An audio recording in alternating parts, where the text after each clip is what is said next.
So, welcome, Leena and Nikhil. We're going to continue exploring this idea of zero-knowledge cryptography being used to keep bad actors out of decentralized systems.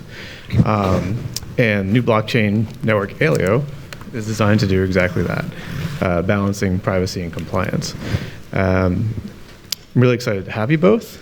And Leena and Nikhil have been working together to create rules aimed at compliance, which the Aleo community has since adopted. So Leena, I want to start with you.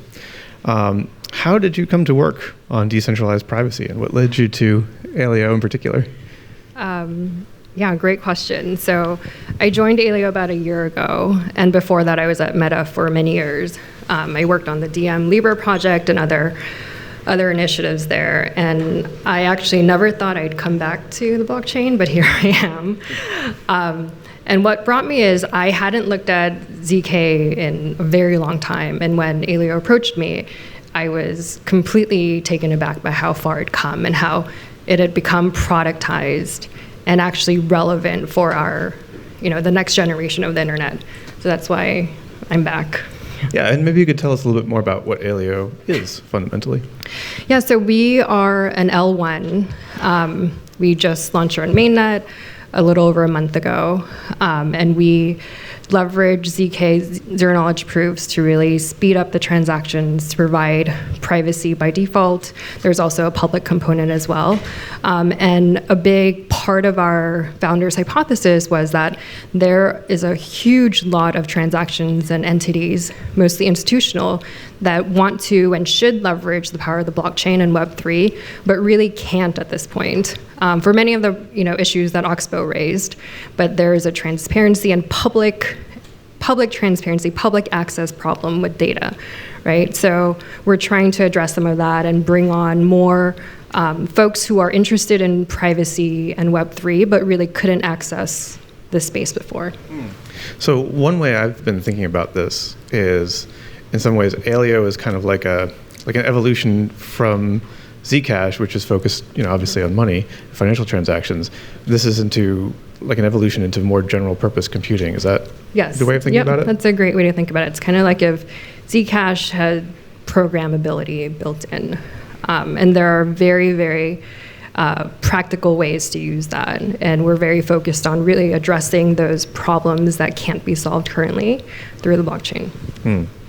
When we spoke before the conference, you emphasized that Aleo is really focused on wanting people to build products on your network that solve sort of real world products on your network that solve real world problems. Excuse me. And I wondered if you could just kind of give us an example of that. Yeah, a great one is just stepping back from that. Even before I joined, Aleo had been working on a zero-knowledge-based digital identity product. And it's actually based on an academic paper from Ian Myers and a few folks. I think Ian just left. And it's really a way to verify who you are without exposing all of your data. You can think about it as a digital wristband that you get at concerts. Instead of constantly flashing up your birthday and address and everything on your driver's license, you get a band, and that proves you're over 21. So the idea was, how could we leverage zero knowledge to do that on the net?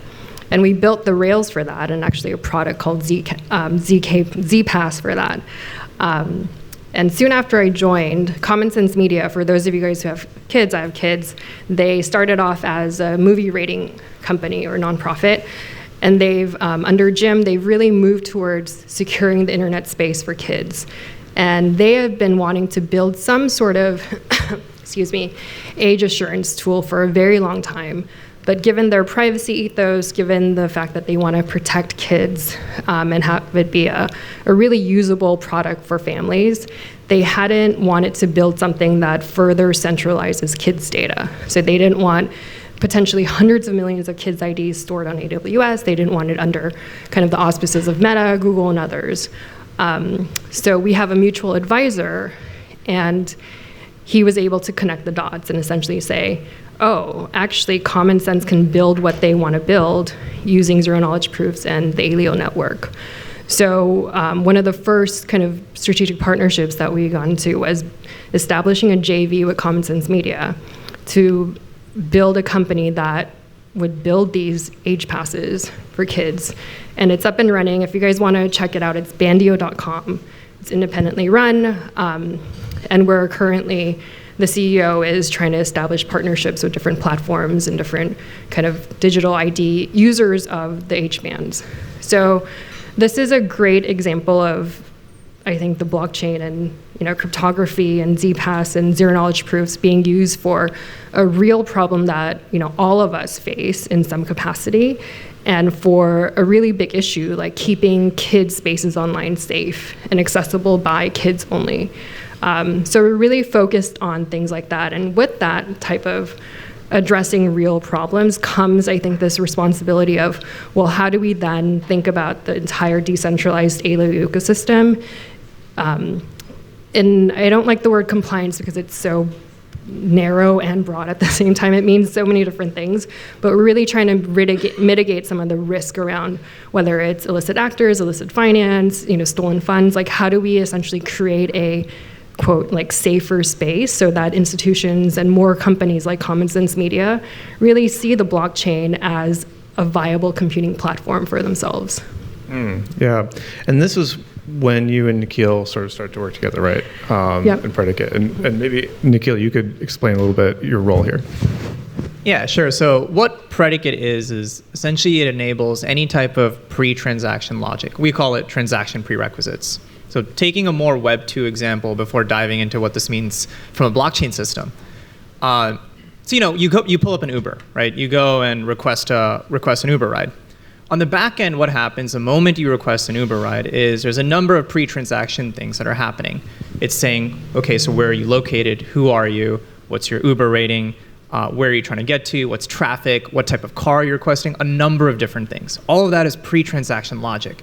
And based off of that, of course, on the back end, it is matching you with a driver that, of course, meets a number of different pre-transaction conditions. So taking that premise in mind, when you start thinking about the world of blockchains, smart contract applications, all of those things, you start realizing that more and more complexity is needed for that pre-transaction logic in anything, right? So any type of thing that you're doing, you're like, wait, there's going to be preconditions here for different types of executions. And all of this involves really some type of compute on the back end. This is where we started. And so then the big question is, so where in the world is this possibly useful? And a big one, of course, is for privacy protocols and AML and risk management. How do you ensure that certain transactions don't go through various points of centralization for what is otherwise a very decentralized network? How do you have those controls? But then more importantly, or actually maybe just as importantly, how can you have those enforced in a decentralized manner?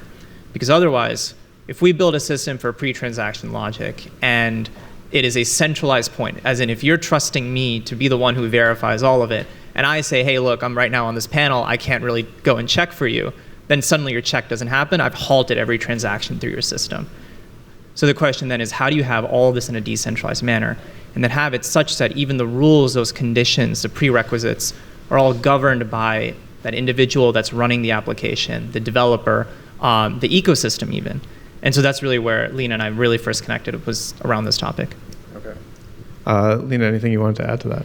Yeah, and I think for us as a decentralized network, we really want a marketplace of compliance and risk mitigation tools that our ecosystem is able to leverage.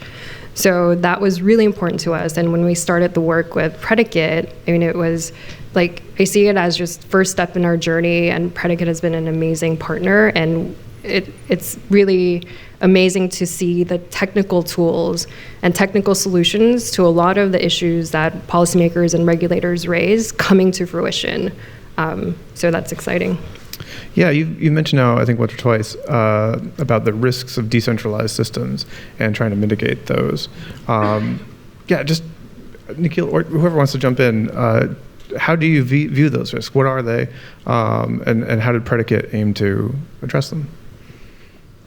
Yeah, so I think the way we first approached it, and this was really cool, that Aleo had a governance proposal on this, which was, hey, we're going to have this governance proposal that is passed by the ecosystem. And it was a holistic set of different requirements for bridges, for token bridges coming from Ethereum, assets coming from Ethereum over to the Aleo blockchain.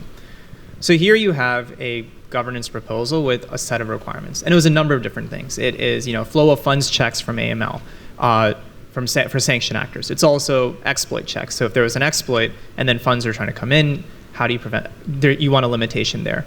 It's rate limits, saying there should be a certain volume of funds that can be sent by any address within a 24-hour period. There's also a geolocation component. There's a number of different things that are all detailed in a governance proposal, which was then passed. And so for us, when we're building this generalized protocol, the question then is, if I'm a developer for that bridge, how do I fit all of these different requirements into my bridge? How can I do that in a way that's relatively easy? Otherwise, my experience as a developer is I have to go and build every single one of those items separately. And then, that's one bridge. And then there's a second bridge that has to go and do it independently themselves. Then there's a third bridge. They have to go and do it. So right now we're working with the first bridge. There's another bridge that's coming up later in, I believe, Q1. Axelar is another bridge as well. So how are they going to do all these things? We said, wait, there's actually a more common mechanism to be able to do all of that. So that's how we really approached it. Okay. Yeah, and I think this is so enabling for developers and bridges, because the bridges that we speak to, nobody wants to be the bridge that lets in illicit finance. I mean, I'm sure some exist, but those aren't on our network. And what we want to do is actually give them the tools to implement the governance process that our community has adopted, right? It was put up for a vote. It went through a whole decentralized voting system, and I think over 80%, 83% or so voted for it. There was very, very active debate on the merits of all the pieces, but at the end of the day, the community voted for it. And I do think, now we have this other tranche of okay, how do we then verify that the bridges are continuing to do this? And I think that's where Predicate and Oxbow and other technical tools come into place. We're also part of the crypto ISAC for data exchange, and we're working with Chainalysis. So I just feel more and more confident every day that there is a real ecosystem growing that's interested and focused on providing developers and layer ones like ours that are decentralized with the tools to make it safer. Okay, I just want to drill down a little bit here. I'm curious, you mentioned the voting for the new governance structure. Who gets to vote in this system? Yeah, currently, if you are a builder, so if you are a grantee, ambassador, actually deployed programs on our chain, you're able to vote. Okay, and then once the rules are accepted, approved, how are they enforced? So that's where tools like Predicate come in, how they're enforced. We also have validators that have specific responsibilities. So I do think this points out a very complicated part of implementing, first of all, even before implementing, proposing governance features, voting on it, then implementing it, then figuring out what's the enforcement mechanism that goes along. It's very complicated. And at certain points, we have debates, even between me and Nikhil, on, is that centralized? Is that a single point of failure? Or at one, until we're only a month old, our L1, so until a very robust community of independent, compliance or risk mitigation focused devs, pops up, how much do we weigh in as a foundation?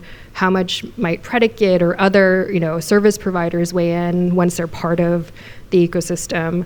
It's a really complicated dance, and we're working through it. We definitely don't have all the answers, but it is great to see this type of conversation happening. Yeah. Any thoughts, Nikhil? Yeah, this balance of decentralization is always tricky, because then you occasionally end up in a position where it's wait, are you supposed to answer this? Am I supposed to answer this? Who's supposed to be the right person? And then you start getting into the next stage of, okay, wait, you have an answer, but from then it goes into a world of, so who is responsible for maintaining different systems as well? Yeah. And then that starts you again have to think about, wait, so how does that work? And in our case too, for the policy that is put in place, we don't even have ownership over that policy. The requirements that are being checked, we don't have ownership over that. In this case, it's the application team that has it. And that was very explicit on our end, that we're giving you the tools. Here's the requirements that you are supposed to meet. You have full sovereignty over this. We're not the ones who have that.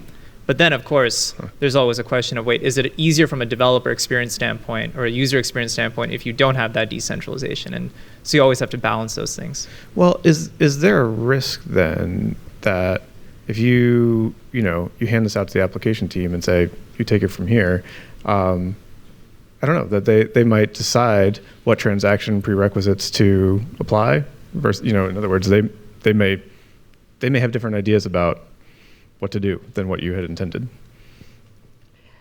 They might, and that's why, we have built in several layers of enforcement. So for instance, the governance mechanism we're talking about is specific to bridges, but for the enforcement mechanism, there's validators have different responsibilities, and it goes on and on. But I do think you're getting to this. In my mind, I constantly just envision this infinite loop of implementation enforcement in a decentralized network, because at the end of the day, some entity or some smart contract, someone has to be validating that the previous thing happened, right? Yeah. So it is without a central entity, it is a very interesting and cryptographically and just, I think, policy-wise, an interesting problem to try to solve is, when does that loop of validation stop, and how can we prove that what has happened is happening? But it is, I just envision constant loops in my head. Yeah, we've also talked about is how much of you ideally want this to be verifiable, right? Mm-hmm. And so in this case, if it's just behind a black box, again, you don't know. And so some of these things too, when we think about flow of funds checks, so what you don't want is you don't want someone kind of unfairly put on a blacklist, and that can happen, right? And so how do you have the verifiability and then the ability for someone to appeal and say, hey, wait a second, I shouldn't be on a blacklist. So again, those are the kinds of things you also start getting into, is all these different pieces, what is verifiable, what isn't, and how do you navigate that when you are having a decentralized ecosystem? I think, even this conversation and the conversations this morning do actually point to the fact that there are thoughtful people thinking about these technical solutions. And, we're in DC, we're having, a policy-focused conversation. I do think policymakers and regulators, the more we can partner with them and the more we can talk to them, and the more they can actually understand that there are people building technical solutions, I think it also moves all of this forward. Yeah. So let's come back to that example that you gave about Common Sense Media. I'm really curious about a couple of things. First, so what does it look like for the user? What does their solution, the age verification solution, look like for them? Yeah, it's a pretty smooth experience right now. It's at bandio.com, and you essentially can have a kid verify with the school ID, or you can have an adult verify and vouch for them with their ID. There's a KYC-like kind of component to it. It's not KYC, but an equivalent. And then once you get the band, let's say you have a 8-year-old and you get them the 8-year-old band, they're able to log on and use that in different settings. So Common Sense Media has actually implemented it into their website, so kids can check movie ratings and other information, that's available to them using the band. And the idea is that, hopefully we're in conversations with, a lot of platforms, everyone from gaming to different types of social media, and even school districts to figure out, how might they use this type of product, which is very exciting. And so that's really cool. So it's very smooth, user-friendly, presumably sort of all the people using the Common Sense Media website never know this is happening. Yeah, I think all of us wish it was a smoother experience. It's a current beta, so hopefully it gets better. But it is. Everyone is very surprised by how smooth the process is. And I think it actually debunks a lot of ideas from some of the bigger platforms saying it's too difficult. There's a lot of kids' data that would proliferate. We don't want hold the kids' data, which is a valid concern. But I think this is showing there's actually a way using cryptography, zero-knowledge proofs, to just expose the age and nothing else, and ensure that it's verified by adults. So is it exposing the age as a number, or is it just passing a threshold? Just passing a threshold, yeah. And this also, when Common Sense approached this, obviously the flip side of this is it keeps adults who shouldn't be in kid spaces out. So it's not just about giving kids freedom to roam the internet on their own. It's also keeping folks who shouldn't be in kid spaces out of those spaces. Yeah, that's a huge issue. Yeah. And what's the feedback been like from Common Sense Media? They've been very excited. I mean, they're half of the JV partnership, so they're very excited. I think I don't want to speak for them, but both of us see this momentum, in DC and in other capitals, with regulators being focused on age verification and child online safety. So like we even at Aleo see that momentum, and for us, it's such a great example of the power of ZK and the blockchain to deliver on a real problem. And I think that's why I just love this, because it's, as much as I love DeFi and other products, it's actually such a tangible issue that no other tech has really been able to deliver on, to the point where common sense has said no to other technologies before. So I think it's a really amazing use case for our industry. Yeah, it is really exciting to see something that is, even in a beta form, out in the real world, potentially providing these sort of safe spaces in an area of consequence. Nikhil, did you have any closing thoughts around this? Not directly on kind of the common sense media component, but the way we kind of see ourselves fitting in is, to Leena's point, it's actually talking about the use cases, right, and showing it. And so obviously we are very much an infrastructure protocol. But what we're trying to do is then empower and enable anyone else who's kind of building these other solutions, say, cool, go focus on that, so you don't have to think about these other things. And so that's really kind of our long-term vision for how this entire industry works, is we have to really hone in on those actual tangible use cases, and by making sure that we're able to essentially empower that for builders on Aleo. Yeah. And I think Nikhil's point, actually, we talked a lot about the kid space, but the partnership that we've built with Predicate and the products they have built kind of on the Aleo network, those are also very appealing for stablecoin providers and others in this space, right? Because as the Oxbow folks mentioned, institutions are left out of the stablecoin space on chain because all of their supply chain and who their vendors are would be on chain. There's a huge, P2P cross-border payments is 200 billion or so a year. Cross-border business payments are 1.5 trillion a year.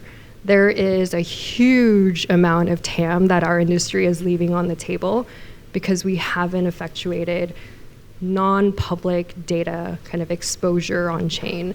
And I think Aleo and solutions like Predicate and Oxbow, these technical solutions really allow us to move forward into a realm that we all want to, because we know that this technology works, and we know that this can actually make the internet and financial systems and the future financial systems really great for everyone and really efficient and lower cost. And I think we're now getting all these privacy enabling solutions coming on chain, and it's very exciting, and kudos to Nikhil's team.